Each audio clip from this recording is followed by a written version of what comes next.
Public Music Projects.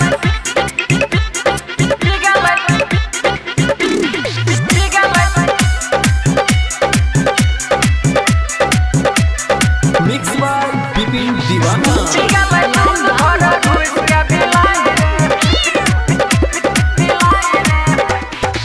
समझ में आबै नै छै बात एगो भाई रे, छोरी के जोबन किया सटकल छै आय रे।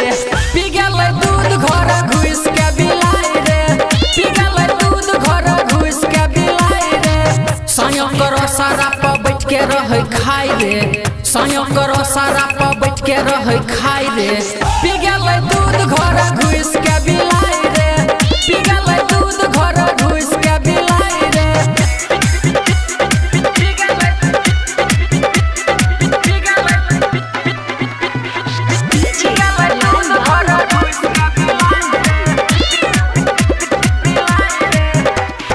सुतल रहे पलंग पर छौरी गहरा नींद में, छौरी गहरा नींद में रे सुतल रहे नींद में। चुपे चोरी अइलै साला 12 बजे दिन में, 12 बजे दिन में रे 12 बजे दिन में। सुतल रहे पलंग पर छौरी गहरा नींद में, चुपे चोरी अइलै साला 12 बजे दिन में। बच्चा किया ये कर भूख से चिल्लाए रे, बच्चा किया ये कर भूख से चिल्लाए रे।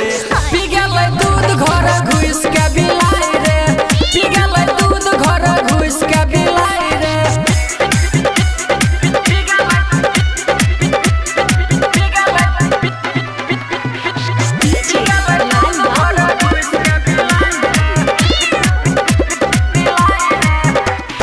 ई केहन बिलाई से एकरा पड़ गेलै पाला, पड़ गेलै पाला, एकरा पड़ गेलै पाला।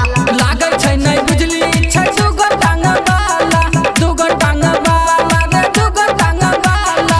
ई केहन बिलाई से एकरा पड़ गेलै पाला। लागै छै नै बुझली छै दुगो टांग वाला। राइटर रे सब रख देलकै प्रदीप के बताए रे, बिपिन दीवाना देलकै हर्ष के बताए रे। पी गेलै दूध घर घुस के बिलाई रे, पी गेलै दूध घर घुस के बिलाई रे।